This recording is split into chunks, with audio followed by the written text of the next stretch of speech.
Manuel contre le harcèlement au travail d'Élise Fabing, lu par Flore Lurienne. Dans tout ce processus d'échange de messages et d'obtention de pièces, le ton que vous allez employer est fondamental, car il ne s'agit pas tout à coup de vous mettre à écrire des mails ultra procéduriers à vos supérieurs. D'une part parce qu'il n'est pas certain que cela n'empire pas la situation, d'autre part parce qu'au moment où vous commencez à mettre des pièces de côté, votre objectif est avant tout de vous protéger. Je conseille alors toujours de trouver la juste formulation, celle qui vous protège sans pour autant alerter votre employeur. Les erreurs à éviter. Ne vous tirez pas une balle dans le pied. Traduction, évitez de réagir à chaud. J'ai déjà lu des dossiers dans lesquels la personne avoue certains manquements professionnels en les justifiant par un contexte peu motivant. Une cliente, par exemple, écrivait dans un mail à ses supérieurs ne plus réussir à arriver à l'heure à son travail par angoisse d'y venir.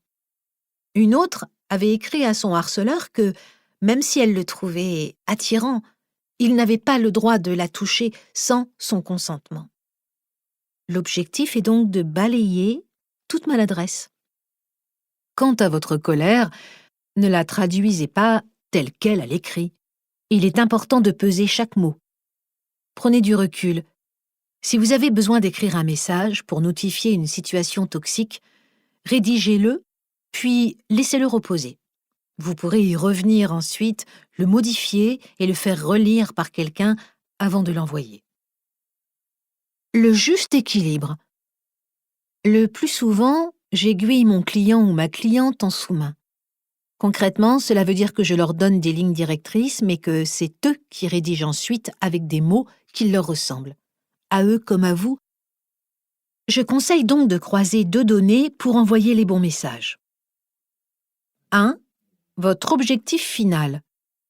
Chacun a le sien et c'est à vous de le déterminer, car en fonction des cas, vous voudrez assainir une situation toxique et obtenir une protection pour travailler sereinement, vous protéger d'un licenciement, partir de l'entreprise après, le cas échéant, une négociation, poursuivre votre employeur en justice.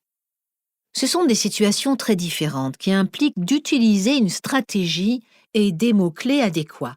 Par exemple, une de mes clientes, victime de harcèlement moral de la part de sa supérieure hiérarchique, souhaitait rester dans son entreprise par le biais d'une mutation interne.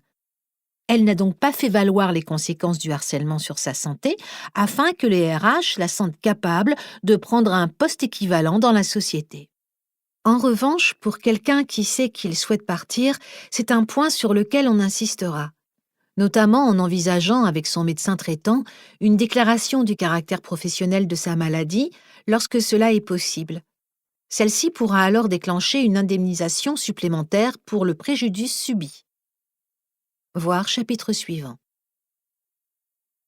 2. Votre personnalité. L'idéal est de se sentir à l'aise avec le processus et donc d'adapter ses démarches à ce que l'on se sent capable d'assumer. L'une de mes clientes victimes de harcèlement sexuel n'osait par exemple pas dénoncer formellement les faits par peur de perdre son travail. Nous avons donc convenu qu'elle écrirait des textos à l'une de ses collègues pour obtenir une trace écrite de ce qu'il s'était passé. La collègue, également victime et témoin, a ainsi pu confirmer certains faits en retour. Ces échanges de messages ont ensuite servi de preuve pour faire cesser les faits et demander une réparation. Mot d'ordre donc, interrogez-vous et écoutez-vous.